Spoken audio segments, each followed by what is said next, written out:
ਪਿਆਰੀ ਸਾਧ ਸੰਗਤ ਜੀ, ਭਾਈ ਸੱਤਾ ਤੇ ਭਾਈ ਬਲਵੰਡ ਜੀ ਸ੍ਰੀ ਗੁਰੂ ਅਰਜਨ ਦੇਵ ਜੀ ਦੇ ਹਜੂਰ ਕੀਰਤਨੀਏ ਸਨ। ਗੁਰੂ ਯਸ਼ ਚੰਗਾ ਕਰਨ ਦੇ ਕਾਰਨ ਉਹਨਾਂ ਦੀ ਕਿਰਤੀ ਚੰਗੀ ਸੀ। ਉਹਨਾਂ ਦੋਨਾਂ ਨੂੰ ਆਪਣੀ ਕਿਰਤੀ ਦੇਖ ਕੇ ਹੰਕਾਰ ਤੇ ਲਾਲਚ ਦਾ ਰੋਗ ਲੱਗ ਗਿਆ, ਪਰ ਉਹ ਰੋਗ ਗੁਪਤ ਸੀ।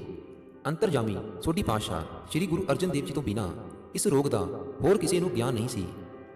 ਜਦੋਂ ਭਾਈ ਸੱਤੇ ਦੀ ਕੰਨਿਆ ਮੁਟਿਆਰ ਹੋ ਗਈ ਤਾਂ ਉਸ ਦਾ ਵਿਆਹ ਰਚਿਆ ਗਿਆ ਅਤੇ ਦੋਹਾਂ ਭਰਾਵਾਂ ਨੇ ਹੰਕਾਰ ਦੇ ਅਸਰ ਹੇਠਾਂ ਆ ਕੇ ਇਹ ਸਲਾਹ ਕੀਤੀ ਕਿ ਲੜਕੀ ਦਾ ਵਿਆਹ ਐਸੀ ਸ਼ਾਨ ਨਾਲ ਕੀਤਾ ਜਾਵੇ ਜੋ ਡੁੰਮ ਜਾਤੀ ਦੇ ਚੋਹਾਂ ਕੁੱਟਾਂ ਵਿੱਚ ਧੁੰਮ ਪੈ ਜਾਵੇ, ਰਾਜਿਆਂ ਵਾਂਗ ਵਡਿਆਈ ਹੋਵੇ, ਦਾਜ ਵੀ ਰੱਜ ਕੇ ਦਿੱਤਾ ਜਾਵੇ, ਬਰਾਤ ਵਿੱਚ ਸੈਂਕੜੇ ਆਦਮੀ ਸੱਦੇ ਜਾਣ, ਸ਼ਹਿਰ ਵਿੱਚ ਰੋਟੀ ਦਿੱਤੀ ਜਾਵੇ। ਪਰ ਇਸ ਸਕੀਮ ਨੂੰ ਨੇਪੜੇ ਚਾੜਨ ਵਾਸਤੇ ਮਾਇਆ ਦੀ ਲੋੜ ਸੀ। ਪਰ ਮਾਇਆ ਉਹਨਾਂ ਦੇ ਘਰ ਥੋੜੀ ਸੀ। ਗੁਰੂ ਘਰ ਵਿੱਚ ਲੱਖਾਂ ਰੁਪਏ ਰੋਜ਼ ਚੜ੍ਹਦੇ ਸਨ। ਉਹਨਾਂ ਨੇ ਸਲਾਹ ਕੀਤੀ ਕਿ ਗੁਰੂ ਜੀ ਨੂੰ ਆਖੀਏ ਕਿ ਇੱਕ ਦਿਨ ਦਾ ਸਾਰਾ ਚੜਾਵਾ ਉਹਨਾਂ ਨੂੰ ਕੰਨਿਆ ਦੇ ਵਿਆਹ ਵਾਸਤੇ ਦਿੱਤਾ ਜਾਵੇ। ਇਹ ਸਲਾਹ ਪਕਾ ਕੇ ਉਹ ਗੁਰੂ ਜੀ ਦੇ ਹਜ਼ੂਰ ਪਹੁੰਚੇ ਅਤੇ ਬੇਨਤੀ ਕੀਤੀ, ਗੁਰੂ ਜੀ, ਅਸੀਂ ਕੰਨਿਆ ਦਾਨ ਕਰਨਾ ਹੈ, ਖਰਚ ਵਾਸਤੇ ਸਾਡੀ ਮਾਇਲੀ ਸਹਾਇਤਾ ਕਰੋ। ਗੁਰੂ ਜੀ ਨੇ ਕਿਹਾ ਕਿ ਕੰਨਿਆ ਦੇ ਵਿਆਹ ਵਾਸਤੇ ਕੋਈ ਚਿੰਤਾ ਨਾ ਕਰੋ, ਤੁਸਾਂ ਗੁਰੂ ਘਰ ਦੇ ਕੀਰਤਨੀਏ ਹੋ, ਤੁਸਾਂ ਨੂੰ ਕੀ ਘਾਟਾ, ਜਿੰਨੀ ਮਾਇਆ ਦੀ ਲੋੜ ਹੋਵੇਗੀ ਉਨੀ ਸੰਗਤ ਵੱਲੋਂ ਮਿਲ ਜਾਵੇਗੀ। ਪਰ ਭਾਈ ਸੱਤੇ ਤੇ ਭਾਈ ਬਲਵੰਡ ਜੀ ਦੇ ਦਿਲਾਂ ਵਿੱਚ ਹਉਮੈ ਆ ਚੁੱਕੀ ਸੀ। ਉਹਨਾਂ ਦੇ ਰੋਗੀ ਦਿਲਾਂ ਨੇ ਬਚਨਾਂ ਉੱਤੇ ਭਰੋਸਾ ਨਾ ਕੀਤਾ, ਲਾਲਚ ਵਿੱਚ ਆ ਗਏ। ਸੋਚਿਆ, ਗੁਰੂ ਜੀ ਸ਼ਾਇਦ ਥੋੜੇ ਰੁਪਏ ਦੇਣ, ਜੇ ਇੱਕ ਦਿਨ ਦਾ ਚੜਾਵਾ ਗੁਰੂ ਜੀ ਬਖਸ਼ ਦੇਣ ਤਾਂ ਵਿਆਹ ਚੰਗਾ ਹੋ ਸਕਦਾ ਹੈ, ਕਿਉਂਕਿ ਹਰ ਰੋਜ਼ 10-15 ਹਜ਼ਾਰ ਤੋਂ ਘੱਟ ਰੁਪਇਆ ਨਹੀਂ ਸੀ ਚੜ੍ਹਦਾ। ਲੀੜਿਆਂ ਦਾ ਤਾਂ ਅੰਤ ਨਹੀਂ ਸੀ। ਉਹਨਾਂ ਨੇ ਗੁਰੂ ਜੀ ਨੂੰ ਪ੍ਰਗਟ ਰੂਪ ਤੇ ਦਿਲ ਦੇ ਭਾਵ ਦੱਸ ਦਿੱਤੇ। ਗੁਰੂ ਜੀ ਨੇ ਹਾਂ ਕਰ ਦਿੱਤੀ। ਚੋਜੀ ਪ੍ਰੀਤਮ ਨੇ ਉਹਨਾਂ ਦੇ ਹੰਕਾਰ ਰੋਗ ਦਾ ਇਲਾਜ ਕਰਨਾ ਸੀ। ਮਿੱਥੇ ਦਿਨ ਉੱਤੇ ਭਾਈ ਸੱਤਾ ਤੇ ਭਾਈ ਬਲਵੰਡ ਕੀਰਤਨ ਕਰਨ ਲੱਗੇ। ਅੱਜ ਉਹਨਾਂ ਦਾ ਧਿਆਨ ਚੜਾਵੇ ਵੱਲ ਸੀ। ਜਦੋਂ ਕੋਈ ਸਿੱਖ ਆਉਂਦਾ ਤਾਂ ਦੇਖਦੇ ਉਹ ਕੀ ਚੜਾਉਂਦਾ ਹੈ। ਜੇ ਤਾਂ ਰੁਪਇਆ ਸੁੱਟਦਾ ਤਾਂ ਖੁਸ਼ ਹੋ ਜਾਂਦੇ, ਜੇ ਪੈਸਾ ਚੜਾਉਂਦਾ ਤਾਂ ਉਹਨਾਂ ਨੂੰ ਨਿਰਾਸ਼ਤਾ ਹੁੰਦੀ। ਉਸ ਦਿਨ ਕੀਰਤਨ ਵਿੱਚ ਰਸ ਨਹੀਂ ਸੀ, ਕਿਉਂਕਿ ਉਹਨਾਂ ਦੀ ਰੂਹ ਤਾਂ ਮਾਇਆ ਦੇ ਪਿੱਛੇ ਫਿਰਦੀ ਸੀ, ਕਿਉਂਕਿ ਜਿੱਥੇ ਲੋਭ ਹੋਵੇ ਉੱਥੇ ਪ੍ਰੇਮ ਨਹੀਂ ਹੁੰਦਾ। ਗੁਰੂ ਜੀ ਦੇ ਚੋਜ ਸਨ। ਜਦੋਂ ਦੋਵੇਂ ਭਰਾ ਕੀਰਤਨ ਕਰਕੇ ਉੱਠੇ ਤਾਂ ਸਾਰੀ ਚੜ੍ਹਤ ਗਿਣੀ ਗਈ। ਉਹ ਸਿਰਫ 100 ਰੁਪਇਆ ਸੀ। 100 ਰੁਪਏ ਨੂੰ ਦੇਖ ਕੇ ਦੋਵੇਂ ਜਾਣੇ ਦੰਗ ਰਹਿ ਗਏ। ਹੰਕਾਰ ਤੇ ਲਾਲਚ ਦੇ ਫੋੜੇ ਫੁੱਟ ਗਏ। ਉਹਨਾਂ ਦੀ ਜ਼ੁਬਾਨਾਂ ਰਾਹੀਂ ਪੀਕ ਨਿਕਲਣ ਲੱਗੀ। ਉਹ ਸੜੇ ਬੜੇ ਬੋਲੇ, ਗੁਰੂ ਜੀ, ਇਹ ਬਹੁਤ ਮਾੜੀ ਗੱਲ ਹੋਈ ਹੈ। 100 ਰੁਪਏ ਨਾਲ ਦੱਸੋ ਕੀ ਬਣੇਗਾ? ਇਹ ਤਾਂ ਬਾਲਣ ਜੋਗੇ ਵੀ ਪੈਸੇ ਨਹੀਂ ਹਨ। ਗੁਰੂ ਜੀ ਨੇ ਕਿਹਾ, ਚੜਾਵੇ ਦਾ ਫੈਸਲਾ ਸੀ ਸੋ ਪੂਰਾ ਕਰ ਦਿੱਤਾ। ਇਹ 100 ਰੁਪਇਆ ਲੈ ਜਾਓ, ਹੋਰ ਜੋ ਕੰਨਿਆ ਦੇ ਭਾਗ ਵਿੱਚ ਹੋਵੇਗਾ ਸੋ ਮਿਲ ਜਾਵੇਗਾ। ਗੁਰੂ ਜੀ ਦਾ ਇਹ ਬਚਨ ਸੁਣ ਕੇ ਦੋਵਾਂ ਭਰਾਵਾਂ ਨੇ ਸਾਜ ਸਮੇਟੇ ਤੇ ਬੰਨੇ ਸੜੇ ਬੜੇ ਘਰ ਪਹੁੰਚ ਗਏ। ਘਰ ਜਾ ਕੇ ਜ਼ੁਬਾਨ ਨੂੰ ਨਹੀਂ ਰੋਕਿਆ। ਗੁਰੂ ਜੀ ਤੇ ਗੁਰਗੱਦੀ ਬਾੜੇ ਕੋੜੇ ਵਚਨ ਬੋਲਣ ਲੱਗੇ। ਅਗਲੀ ਸਵੇਰ ਹੋਈ। ਆਸਾਂ ਦੀ ਵਾਰ ਦਾ ਕੀਰਤਨ ਕਰਨ ਵਾਸਤੇ ਸੱਚੇ ਦਰਬਾਰ ਵਿੱਚ ਹਾਜ਼ਰ ਹੋਣਾ ਸੀ, ਪਰ ਉਹ ਚੁੱਪ ਕਰਕੇ ਮੰਜਿਆਂ ਉੱਤੇ ਲੇਟੇ ਰਹੇ। ਵੇਲੇ ਤੋਂ ਕਵੇਲਾ ਹੋਣ ਲੱਗਾ। ਉਹਨਾਂ ਨੇ ਫੈਸਲਾ ਕਰ ਲਿਆ ਕਿ ਉਹ ਕੀਰਤਨ ਕਰਨ ਨਹੀਂ ਜਾਣਗੇ। ਉਧਰ ਦਰਬਾਰ ਲੱਗ ਗਿਆ। ਸੋਢੀ ਸੁਲਤਾਨ ਪੰਚਮ ਪਾਤਸ਼ਾਹ ਮਸਨਦ ਉੱਤੇ ਜਾ ਬਰਾਜੇ। ਸੰਗਤ ਆ ਕੇ ਬੈਠ ਗਈ, ਪਰ ਕੀਰਤਨ ਨਹੀਂ ਸੀ ਹੋ ਰਿਹਾ। ਦੋਵੇਂ ਭਰਾ ਪਹੁੰਚੇ ਹੀ ਨਾ। ਗੁਰੂ ਜੀ ਤਾਂ ਜਾਣਦੇ ਸਨ, ਪਰ ਸੰਗਤਾਂ ਨੂੰ ਹੈਰਾਨੀ ਸੀ ਕਿ ਰਬਾਬੀ ਦਰਬਾਰ ਵਿੱਚ ਕਿਉਂ ਨਹੀਂ ਆਏ। ਗੁਰੂ ਜੀ ਨੇ ਇੱਕ ਸਿੱਖ ਨੂੰ ਭੇਜਿਆ ਕਿ ਜਾ ਕੇ ਰਬਾਬੀਆਂ ਨੂੰ ਸੱਦ ਲਿਆ। ਗੁਰੂ ਘਰ ਦਾ ਸਰਦਾਲੂ ਸਿੱਖ ਨੱਠਾ ਨੱਠਾ ਭਾਈ ਸੱਤੇ ਤੇ ਭਾਈ ਬਲਵੰਡੇ ਦੇ ਘਰ ਪਹੁੰਚਿਆ। ਉਹਨਾਂ ਦੇ ਘਰ ਬੂਹਾ ਬੰਦ ਸੀ। ਜਾ ਕੇ ਆਵਾਜ਼ਾਂ ਮਾਰੀਆਂ ਤਾਂ ਭਾਈ ਸੱਤਾ ਬਾਹਰ ਆਇਆ। ਭਾਈ ਸੱਤੇ ਨੂੰ ਵੇਖ ਕੇ ਸਿੱਖ ਨੇ ਬੇਨਤੀ ਕੀਤੀ, ਰਾਏ ਜੀਓ, ਚੱਲੋ, ਸੱਚੇ ਪਾਤਸ਼ਾਹ ਸੱਦਦੇ ਹਨ, ਦਰਬਾਰ ਵਿੱਚ ਚੱਲੋ, ਕੀਰਤਨ ਦਾ ਵੇਲਾ ਹੈ। ਇਹ ਸੁਨੇਹਾ ਸੁਣ ਕੇ ਭਾਈ ਸੱਤੇ ਦਾ ਦਿਲ ਧੜਕਣ ਲੱਗ ਪਿਆ। ਉਹ ਪਾਗਲਾ ਵਾਂਗ ਕਾਲੀ ਕਾਲੀ ਆਖਣ ਲੱਗ ਪਿਆ, ਅਸੀਂ ਨਹੀਂ ਜਾਣਾ, ਸਾਨੂੰ ਇਸ ਗੁਰੂ ਕੋਲੋਂ ਕੋਈ ਲਾਭ ਨਹੀਂ। ਕੱਲ 100 ਰੁਪਇਆ ਦੇ ਕੇ ਟਰਕਾ ਦਿੱਤਾ। ਜੇ ਅਸਾਂ ਚੜ੍ਹਤ ਲੈਣੀ ਸੀ, ਮਸੰਦਾਂ ਰਾਹੀਂ ਸੰਗਤਾਂ ਨੂੰ ਅਖਵਾ ਦਿੱਤਾ ਕਿ ਭੇਟਾ ਨਾ ਦਿਓ। ਜੇ ਗੁਰੂ ਈਰਖਾ ਕਰਦਾ ਹੈ ਤਾਂ ਸਾਨੂੰ ਕੀਰਤਨ ਕਰਨ ਦਾ ਕੀ ਲਾਭ? ਨਾਲੇ ਅਸੀਂ ਰਬਾਬੀ ਹਾਂ। ਜਿਸ ਵੀ ਸੋਢੀ ਜਾਂ ਬੇਦੀ ਅੱਗੇ ਕੀਰਤਨ ਕਰਾਂਗੇ ਉਹ ਗੁਰੂ ਬਣ ਜਾਵੇਗਾ। ਸੰਗਤਾਂ ਉਸ ਨੂੰ ਮੱਥਾ ਟੇਕਣ ਲੱਗ ਪੈਣਗੀਆਂ। ਜਾਓ ਅਤੇ ਆਖੋ ਉਹ ਨਹੀਂ ਆਉਂਦੇ। ਇਹ ਆਖ ਕੇ ਭਾਈ ਸੱਤੇ ਨੇ ਬੂਹਾ ਬੰਦ ਕਰ ਦਿੱਤਾ। ਸਿੱਖ ਹੈਰਾਨ ਤੇ ਚੁੱਪ ਕਰਕੇ ਗੁਰੂ ਜੀ ਦੇ ਦਰਬਾਰ ਵਿੱਚ ਮੁੜ ਆ ਹਾਜ਼ਰ ਹੋਇਆ। ਉਸਨੇ ਭਾਈ ਸੱਤੇ ਦੇ ਸਾਰੇ ਬੋਲੇ ਫਿੱਕੇ ਬਚਨ ਗੁਰੂ ਜੀ ਦੀ ਹਜ਼ੂਰੀ ਵਿੱਚ ਇਨ ਬਿਨ ਬੋਲ ਸੁਣਾਏ। ਦਇਆ ਦੇ ਸਾਗਰ ਸੱਚੇ ਪਾਤਸ਼ਾਹ ਨਿੰਦਾ ਸੁਣ ਕੇ ਵੀ ਨਹੀਂ ਘਬਰਾਏ। ਭਾਈ ਗੁਰਦਾਸ ਜੀ ਨੂੰ ਆਖਣ ਲੱਗੇ, ਭਾਈ ਸਾਹਿਬ ਜੀ, ਆਪ ਪਧਾਰੀਏ, ਗੁਰੂ ਘਰ ਦੇ ਰਬਾਬੀਆਂ ਨੂੰ ਸਤਿਕਾਰ ਨਾਲ ਦਰਬਾਰ ਵਿੱਚ ਲਿਆਈਏ। ਉਹ ਭੁੱਲ ਕੇ ਕ੍ਰੋਧ ਕਰ ਬੈਠੇ ਨੇ। ਗੁਰੂ ਘਰ ਕਿਸੇ ਗੱਲ ਦੀ ਥੁੜ ਨਹੀਂ। ਉਹਨਾਂ ਦੀ ਕੰਨਿਆ ਦਾ ਵਿਆਹ ਐਸਾ ਹੀ ਹੋ ਜਾਵੇਗਾ ਜੈਸਾ ਉਹ ਚਾਹੁੰਦੇ ਨੇ। ਉਹਨਾਂ ਨੂੰ ਹੋਮੇ ਰੋਗ ਦੁਖੀ ਕਰ ਰਿਹਾ ਹੈ। ਭਾਈ ਗੁਰਦਾਸ ਜੀ ਭਾਈ ਸੱਤੇ ਤੇ ਭਾਈ ਬਲਵੰਡ ਦੇ ਘਰ ਨੂੰ ਤੁਰੇ। ਨਿਮਰਤਾ ਦੀ ਹੱਦ ਹੋ ਗਈ। ਮਰਾਸੀਆਂ ਨੂੰ ਮਰਾਉਣ ਵਾਸਤੇ ਉਹ ਸਮੇਂ ਦੇ ਮਹਾਂਵਿਦਵਾਨ ਤੇ ਕਵੀ ਜਾ ਰਹੇ ਸਨ, ਉਹ ਵੀ ਨੰਗੇ ਪੈਰੀ। ਭਾਈ ਜੀ ਬੂਹੇ ਕੋਲ ਪਹੁੰਚ ਕੇ ਚੋਖਾ ਚਿਰ ਆਵਾਜ਼ਾਂ ਮਾਰਦੇ ਰਹੇ। ਸਾਰੇ ਟੱਬਰ ਨੇ ਆਵਾਜ਼ਾਂ ਅਣਸੁਣੀਆਂ ਕਰ ਛੱਡੀਆਂ। ਆਖਰ ਭਾਈ ਬਲਵੰਡ ਆਇਆ। ਭਾਈ ਸਾਹਿਬ ਨੂੰ ਵੇਖ ਕੇ ਉਹ ਵੀ ਪੁੱਠਾ ਹੀ ਬੋਲਿਆ, ਜਾਓ ਆਪ ਕੀਰਤਨ ਕਰ ਲਵੋ, ਅਸੀਂ ਨਹੀਂ ਆਣਾ। ਇੱਕ ਵਾਰ ਜੋ ਆਗ ਭੇਜਿਆ, ਘੜੀ ਮੁੜੀ ਆਉਣ ਦਾ ਕੀ ਮਤਲਬ?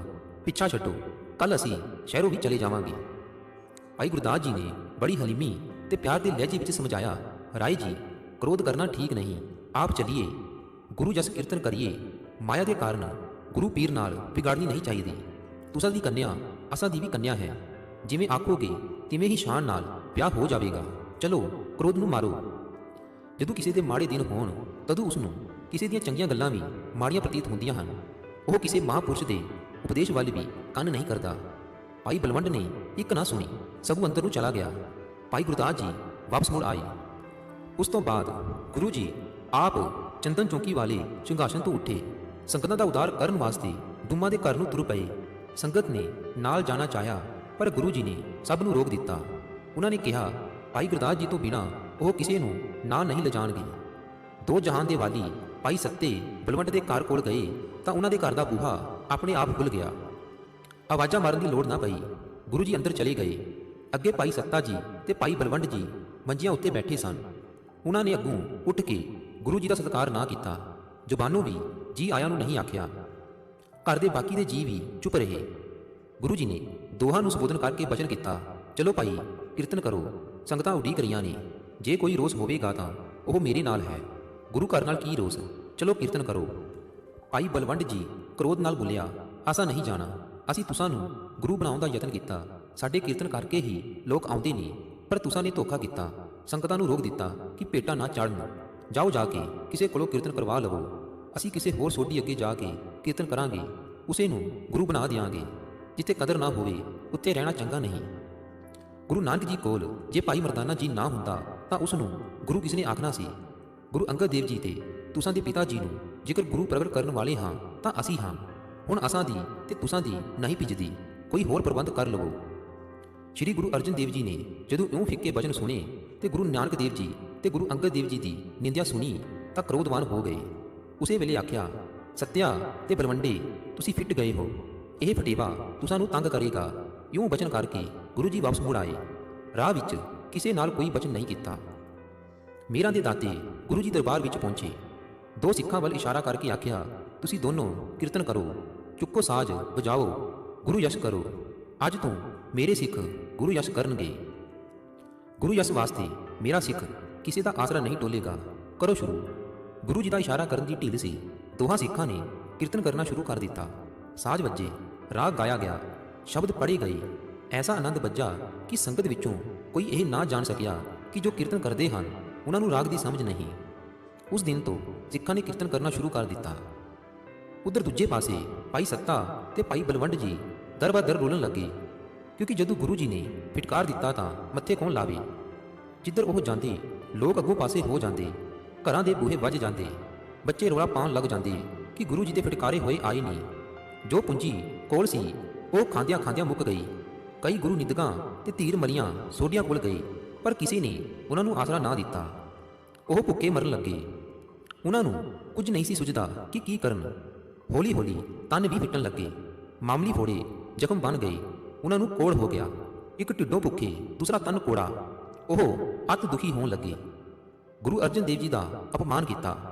ਗੁਰੂ ਨਾਨਕ ਦੇਵ ਜੀ ਤੋਂ ਗੁਰੂ ਰਾਮਦਾਸ ਜੀ ਤੱਕ ਨਿੰਦਿਆ ਕੀਤੀ। ਨਰਕ ਦੇ ਭਾਗੀ ਹੋਣਾ ਹੀ ਸੀ। ਨਰਕ ਵੀ ਇਸ ਜਗਤ ਦਾ ਹੀ ਭੋਗਣ ਲੱਗੇ। ਉਹਨਾਂ ਦੇ ਗੁਆਂਢੀ ਵੀ ਤੰਗ ਹੋ ਗਏ। ਉਹਨਾਂ ਨੂੰ ਬਦਬੂ ਤੰਗ ਕਰਦੀ ਸੀ। ਭਾਈ ਸੱਤਾ ਤੇ ਭਾਈ ਬਲਵੰਡ ਘਰੋਂ ਬਾਹਰ ਨਾ ਨਿਕਲਦੇ। ਉਹਨਾਂ ਨੂੰ ਆਪਣੀ ਭੁੱਲ ਦਾ ਗਿਆਨ ਹੋ ਗਿਆ। ਆਪਣੇ ਮੂੰਹ ਉੱਤੇ ਆਪ ਹੀ ਚਪੇੜਾ ਮਾਰਨ ਲੱਗੇ। ਗੁਰੂ ਨਿੱਦਕ ਨੂੰ ਕਿਤੇ ਟੋਈ ਨਹੀਂ ਮਿਲਦੀ। ਦਰਗਾਹੋਂ ਤਿਰਕਾਰੇ ਗਏ। ਉਹ ਰੋ ਰੋ ਕੇ ਇਹ ਆਖਣ ਲੱਗੇ, ਕੋਈ ਸਾਨੂੰ ਗੁਰੂ ਜੀ ਪਾਸ ਲੈ ਚੱਲੇ, ਕੋਈ ਸਾਡਾ ਵਿਚੋਲਾ ਬਣੇ। ਅਸੀਂ ਭੁੱਲ ਗਏ, ਅਸੀਂ ਪਾਪੀ ਮਹਾਕੋੜੀ। ਸਾਡੀ ਫਰਿਆਦ ਕੋਈ ਸੁਣੇ, ਪਰ ਸੁਣੇ ਕੌਣ। ਉਹ ਆਪਣੇ ਕੋਠੇ ਉੱਤੇ ਚੜ੍ਹ ਜਾਂਦੇ ਤੇ ਉਹ ਕੂਕਦੇ ਰਹਿੰਦੇ। ਉਹ ਕੂਕਦਿਆਂ ਕੂਕਦਿਆਂ ਆਪਣੇ ਆਪ ਹੀ ਉਹਨਾਂ ਨੂੰ ਚੇਤਾ ਆ ਗਿਆ ਕਿ ਲਾਹੌਰ ਵਿੱਚ ਭਾਈ ਲੱਦਾ ਜੀ ਪਰਉਪਕਾਰੀ ਹਨ। ਉਹਨਾਂ ਨੂੰ ਮਿਲ ਕੇ ਤਰਲਾ ਕੀਤਾ ਜਾਵੇ ਤਾਂ ਉਹ ਜ਼ਰੂਰ ਵਿਚੋਲੇ ਬਣਨ ਨੂੰ ਤਿਆਰ ਹੋ ਜਾਣਗੇ। ਉਹਨਾਂ ਦੀ ਬੇਨਤੀ ਨੂੰ ਗੁਰੂ ਜੀ ਵੀ ਪ੍ਰਵਾਨ ਕਰ ਲੈਣਗੇ। ਬਸ ਨੰਗੇ ਪੈਰੀ ਘਰੋਂ ਲਾਹੌਰ ਨੂੰ ਤੁਰ ਪਏ। 35 ਮੀਲ ਪੈਂਡਾ ਸਵੇਰ ਤੋਂ ਤੁਰੇ ਹੋਏ ਸ਼ਾਮ ਨੂੰ ਲਾਹੌਰ ਪਹੁੰਚ ਗਏ। ਜਦੋਂ ਦੋਵੇਂ ਜਾਣੇ ਭਾਈ ਲੱਦਾ ਜੀ ਦੇ ਘਰ ਪਹੁੰਚੇ ਤਾਂ ਭਾਈ ਲੱਦਾ ਜੀ ਦੀ ਨੂੰਹਾਂ ਤੇ ਧੀਆਂ ਨੂੰ ਪਤਾ ਲੱਗਾ ਕਿ ਗੁਰੂ ਫਿਟਕਾਰੇ ਆਏ ਹਨ ਤਾਂ ਉਹਨਾਂ ਨੇ ਬਾਹਰਲਾ ਬੂਹਾ ਬੰਦ ਕਰ ਦਿੱਤਾ। ਉਸ ਵੇਲੇ ਭਾਈ ਲੱਦਾ ਜੀ ਘਰੇ ਹੀ ਸਨ। ਗਲੀ ਵਿੱਚ ਭਾਈ ਸੱਤਾ ਤੇ ਬਲਵੰਡ ਜੀ ਕੁੱਕਣ ਲੱਗੇ, ਤਰਲੇ ਕੱਢਣ ਲੱਗੇ। ਭਾਈ ਲੱਦਾ ਜੀ, ਆਪ ਪਰਉਪਕਾਰੀ ਜੀ, ਅਸਾਂ ਪਾਪੀਆਂ ਉੱਤੇ ਦਇਆ ਕਰੋ, ਮਿਹਰ ਕਰੋ, ਸਾਡੇ ਵਿਚੋਲੇ ਬਣੋ, ਗੁਰੂ ਜੀ ਨਾਲ ਮੇਲ ਕਰਾਵੋ, ਅਸੀਂ ਭੁੱਲਾਂ ਬਖਸ਼ਾ ਲਈਏ, ਗੁਰੂ ਬਖਸ਼ਣਹਾਰ ਹੈ। ਭਾਈ ਜੀ, ਤੁਸਾਂ ਬਿਨਾਂ ਸਾਡੇ ਰੋਗ ਦਾ ਇਲਾਜ ਕਿਸੇ ਨੇ ਨਹੀਂ ਕਰਨਾ, ਸਾਡੇ ਤਰਲੇ ਵੱਲ ਧਿਆਨ ਕਰੋ, ਅਸੀਂ ਪਾਪੀ, ਅਸੀਂ ਕੋੜੀ, ਅਸੀਂ ਫਿਟਕਾਰੀ ਦਰ ਤੇਰੇ ਤੇ ਆ ਕੇ ਰੋਂਦੇ ਹਾਂ। ਭਾਈ ਲੱਦਾ ਜੀ ਨੂੰ ਤਰਸ ਆ ਗਿਆ। ਬੂਹਾ ਖੋਲਿਆ ਤੇ ਭਾਈ ਸੱਤੇ ਤੇ ਭਾਈ ਬਲਵੰਡ ਦੇ ਸਨਮੁਖ ਹੋ ਕੇ ਆਖਿਆ, ਜਾਓ ਘਰ ਨੂੰ, ਮੈਂ ਕੱਲ ਜਾਵਾਂਗਾ, ਗੁਰੂ ਜੀ ਕੋਲੋਂ ਤੁਹਾਡੇ ਬਦਲੇ ਖੀਮਾ ਦਾ ਦਾਨ ਮੰਗਾਂਗਾ। ਭਾਈ ਲੱਦਾ ਜੀ ਜ਼ੁਬਾਨੋਂ ਇਹ ਬਚਨ ਸੁਣ ਕੇ ਦੋਵੇਂ ਭਰਾ ਭਾਈ ਲੱਦਾ ਜੀ ਦੀ ਉਸਤਤ ਕਰਦੇ ਹੋਏ ਵਾਪਸ ਮੁੜ ਪਏ। ਉਧਰ ਸਵੇਰ ਹੋਈ ਤਾਂ ਭਾਈ ਲੱਦਾ ਜੀ ਪਰਉਪਕਾਰੀ ਨੇ ਪਰਉਪਕਾਰ ਕਰਨ ਦਾ ਹੌਸਲਾ ਕਰ ਲਿਆ। ਇਹੋ ਜਿਹਾ ਹੌਸਲਾ ਕੋਈ ਵਿਰਲਾ ਹੀ ਕਰ ਸਕਦਾ ਸੀ। ਗੁਰੂ ਜੀ ਦਾ ਹੁਕਮ ਸੀ ਕਿ ਜੋ ਭਾਈ ਸੱਤੇ ਬਲਵੰਡ ਦੀ ਗੱਲ ਕਰੇ ਉਸ ਨੂੰ ਨਸ਼ਰ ਹੋਣਾ ਪਵੇਗਾ। ਨਸ਼ਰ ਹੋਣਾ ਉਸ ਵੇਲੇ ਇੱਕ ਕਿਸਮ ਦੀ ਸਜ਼ਾ ਸੀ। ਭਾਈ ਲੱਦਾ ਜੀ ਨੇ ਕਿਹਾ ਕਿ ਉਹ ਘਰੋਂ ਨਸ਼ਰ ਹੋ ਕੇ ਚਲਦੇ ਹਨ। ਉਹਨਾਂ ਨੇ ਇੱਕ ਖੋਤਾ ਮੰਗਵਾ ਲਿਆ, ਉਸ ਨੂੰ ਟਾਕੀਆਂ ਦੀ ਲਗਾਮ ਲਾਈ, ਉੱਪਰ ਪਾਟੀ ਜਹੀ ਗੋਦਰੀ ਸੁੱਟ ਕੇ ਆਪ ਉਸ ਖੋਤੇ ਤੇ ਚੜ ਬੈਠੇ। ਪਿੰਡੇ ਨੂੰ ਸਵਾਹ ਤੇ ਕਾਲਖ ਮੱਲ ਲਈ, ਮੂੰਹ ਕਾਲਾ ਕਰ ਲਿਆ। ਇਹ ਨਸ਼ਰ ਹੋਣ ਦਾ ਢੰਗ ਸੀ। ਸਾਰੇ ਸ਼ਹਿਰ ਦੁਆਲੇ ਰੋਲਾ ਮਚ ਗਿਆ ਕਿ ਭਾਈ ਲੱਦਾ ਜੀ ਕਿਉਂ ਨਸ਼ਰ ਹੋ ਰਹੇ ਹਨ। ਬੱਚੇ ਦੁਆਲੇ ਆ ਹੋਏ, ਕੋਈ ਹੱਸਦਾ, ਕੋਈ ਤਾੜੀਆਂ ਮਾਰਦਾ। ਭਾਈ ਲੱਦਾ ਜੀ ਪਿੱਛੇ ਜਲੂਸ ਜਿਹਾ ਬਣ ਗਿਆ। ਲਾਹੌਰ ਦੇ ਸਾਲਾ ਮਾਰ ਬਾਗ ਤੱਕ ਚੋਖੀ ਭੀੜ ਨਾਲ ਆਈ। ਹੌਲੀ ਹੌਲੀ ਦੂਸਰੇ ਦਿਨ ਭਾਈ ਲੱਦਾ ਜੀ ਸ੍ਰੀ ਅੰਮ੍ਰਿਤਸਰ ਪਹੁੰਚੇ। ਸਿੱਖਾਂ ਨੇ ਗੁਰੂ ਜੀ ਨੂੰ ਪਹਿਲਾਂ ਹੀ ਦੱਸ ਦਿੱਤਾ ਕਿ ਭਾਈ ਲੱਦਾ ਜੀ ਨਸ਼ਰ ਹੋ ਕੇ ਆ ਰਹੇ ਹਨ। ਅੰਤਰਜਾਮੀ ਗੁਰੂ ਜੀ ਜਾਣ ਗਏ ਸੀ ਕਿ ਭਾਈ ਲੱਦਾ ਜੀ ਕਿਉਂ ਨਸ਼ਰ ਹੋਏ ਹਨ। ਗੁਰੂ ਜੀ ਸਿੰਘਾਸਨ ਤੋਂ ਉੱਠੇ, ਸ੍ਰੀ ਦਰਬਾਰ ਸਾਹਿਬ ਤੋਂ ਰਤਾ ਅੱਗੇ ਨੂੰ ਹੋ ਕੇ ਭਾਈ ਲੱਦਾ ਜੀ ਨੂੰ ਮਿਲਣ ਵਾਸਤੇ ਖਲੋ ਗਏ। ਸਿੱਖ ਦੇ ਸਿੱਖੀ ਸਿਦਕ ਤੇ ਪਰਉਪਕਾਰ ਕਰਨ ਦੀ ਰੂਹ ਨੇ ਗੁਰੂ ਜੀ ਨੂੰ ਸਿੰਘਾਸਨ ਤੋਂ ਉਠਾ ਦਿੱਤਾ। ਭਾਈ ਲੱਦਾ ਜੀ ਸ੍ਰੀ ਦਰਬਾਰ ਸਾਹਿਬ ਦੇ ਨੇੜੇ ਪਹੁੰਚ ਕੇ ਖੋਤੇ ਤੋਂ ਉਤਰੇ ਅਤੇ ਪੈਦਲ ਅੱਗੇ ਨੂੰ ਚੱਲ ਪਏ। ਅੱਗੇ ਸੰਗਤ ਸਮੇਤ ਗੁਰੂ ਜੀ ਖਲੋਤੇ ਸਨ। ਆਪਣੇ ਸਿੱਖ ਨੂੰ ਆਉਂਦਿਆਂ ਦੇਖ ਕੇ ਮੁਸਕਰਾ ਪਏ। ਦਿਆਲੂ ਸੱਚੇ ਪਾਤਸ਼ਾਹ ਦਿਆਲਤਾ ਵਿੱਚ ਆ ਗਏ। ਭਾਈ ਲੱਦਾ ਜੀ ਨੂੰ ਜੱਫੀ ਪਾ ਕੇ ਪੁੱਛਣ ਲੱਗੇ, ਭਾਈ ਲੱਦਾ ਜੀ, ਇਹ ਕੀ ਸਾਂਗ ਵਰਤਾਇਆ ਹੈ? ਭਾਈ ਲੱਦਾ ਜੀ ਨੇ ਕਿਹਾ, ਦਾਤਾ ਜੀ, ਅਸੀਂ ਜੀਵ ਭੁੱਲਣਹਾਰ ਤੇ ਪਾਪੀ ਹਾਂ। ਮਾਇਆ, ਹੰਕਾਰ ਤੇ ਸ਼ੈਤਾਨੀ ਬਲ ਸਾਡੀ ਆਤਮਾ ਉੱਤੇ ਧਰਨਾ ਮਾਰ ਕੇ ਬੈਠਾ ਹੈ।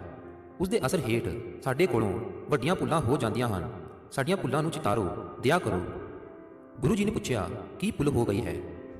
ਭਾਈ ਲੱਦਾ ਜੀ ਨੇ ਕਿਹਾ, ਮੈਂ ਭੁੱਲ ਨਹੀਂ ਕੀਤੀ, ਮੈਂ ਆਪ ਜੀ ਦੀ ਆਗਿਆ ਦਾ ਉਲੰਘਣ ਕੀਤਾ ਹੈ। ਮੈਂ ਵਿਚੋਲਾ ਬਣ ਕੇ ਆਇਆ ਹਾਂ ਕਿ ਭਾਈ ਸੱਤੇ ਤੇ ਭਾਈ ਬਲਵੰਡ ਨੂੰ ਖਿਮਾ ਕਰੋ। ਉਹ ਕੀਤੀ ਦਾ ਫਲ ਪਾ ਚੁੱਕੇ ਹਨ, ਉਹਨਾਂ ਨੂੰ ਬਖਸ਼ ਦੇਣਾ ਚਾਹੀਦਾ ਹੈ। ਗੁਰੂ ਜੀ ਨੇ ਬਚਨ ਕੀਤਾ, ਭਾਈ ਲੱਦਾ ਜੀ, ਉਹਨਾਂ ਦੋਹਾਂ ਭਾਈਆਂ ਨੇ ਗੁਰੂ ਨਾਨਕ ਜੀ ਦੀ ਨਿੰਦਿਆ ਕੀਤੀ ਹੈ। ਜਿਸ ਜ਼ੁਬਾਨ ਨਾਲ ਨਿੰਦਿਆ ਕੀਤੀ ਹੈ, ਜੇ ਉਸੇ ਨਾਲ ਉਸਤਤ ਕਰਨ ਤਾਂ ਉਹਨਾਂ ਦਾ ਦੁੱਖ ਦੂਰ ਹੋ ਸਕਦਾ ਹੈ। ਗੁਰੂ ਜੀ ਪਾਸੋਂ ਇਹ ਆਗਿਆ ਹਾਸਲ ਕਰਕੇ ਭਾਈ ਲੱਦਾ ਜੀ ਭਾਈ ਸੱਤੇ ਤੇ ਭਾਈ ਬਲਵੰਡ ਦੇ ਘਰ ਪਹੁੰਚੇ। ਦੋਹਾਂ ਭਾਈਆਂ ਨੂੰ ਬਾਹਰ ਸੱਦ ਕੇ ਨਾਲ ਲੈ ਕੇ ਗੁਰੂ ਜੀ ਦੀ ਹਜ਼ੂਰੀ ਵਿੱਚ ਮੁੜ ਹਾਜ਼ਰ ਹੋ ਗਏ। ਗੁਰੂ ਜੀ ਦੀ ਹਜ਼ੂਰੀ ਵਿੱਚ ਹਾਜ਼ਰ ਹੋ ਕੇ ਭਾਈ ਸੱਤੇ ਤੇ ਭਾਈ ਬਲਵੰਡ ਨੇ ਗੁਰੂ ਘਰ ਦੀ ਮਹਿਮਾ ਵਰਣਨ ਕੀਤੀ। ਜੋ ਰਾਗ ਰਾਮਕਲੀ ਵਿੱਚ ਰਾਮਕਲੀ ਕੀ ਵਾਰ ਰਾਏ ਬਲਵੰਡ ਤਥਾ ਸੱਤੇ ਡੁਮ ਆਖੀ। ਜਦੋਂ ਇਹ ਵਾਰ ਸੰਪੂਰਨ ਹੋਈ ਤਾਂ ਭਾਈ ਸੱਤੇ ਤੇ ਭਾਈ ਬਲਵੰਡ ਦਾ ਕੋਹੜ ਦੂਰ ਹੋ ਗਿਆ। ਉਹਨਾਂ ਦੀ ਦੇਹ ਕੰਚਨ ਵਾਂਗ ਅਰੋਗ ਤੇ ਨਿਰਮਲ ਹੋ ਗਈ। ਇਸ ਮਹਾਨ ਕਥਾ ਤੋਂ ਇਹ ਸਿੱਖਿਆ ਮਿਲਦੀ ਹੈ ਕਿ ਗੁਰੂ ਪੀਰ ਦੀ ਨਿੰਦਿਆ ਨਹੀਂ ਕਰਨੀ ਚਾਹੀਦੀ। ਗੁਰੂ ਜੀ ਜੋ ਭਾਣਾ ਵਰਤਾਉਂਦੇ ਹਨ ਉਸ ਨੂੰ ਭਰੋਸੇ ਤੇ ਹੌਸਲੇ ਨਾਲ ਦੇਖਣਾ ਚਾਹੀਦਾ ਹੈ। ਭਾਈ ਲੱਦਾ ਜੀ ਵਾਂਗ ਪਰਉਪਕਾਰ ਕਰਨਾ ਚਾਹੀਦਾ ਹੈ। ਸੋ ਸਾਧ ਸੰਗਤ ਜੀ, ਜੇਕਰ ਇਹ ਸਾਖੀ ਤੁਹਾਨੂੰ ਪਸੰਦ ਆਈ ਹੋਵੇ ਤਾਂ ਇਸ ਵੀਡੀਓ ਨੂੰ ਲਾਈਕ ਕਰੋ ਅਤੇ ਕਮੈਂਟ ਬਾਕਸ ਵਿੱਚ ਜਾ ਕੇ ਵਾਹਿਗੁਰੂ ਜੀ ਜ਼ਰੂਰ ਲਿਖੋ ਅਤੇ ਇਸ ਚੈਨਲ ਨੂੰ ਸਬਸਕ੍ਰਾਈਬ ਵੀ ਜ਼ਰੂਰ ਕਰੋ।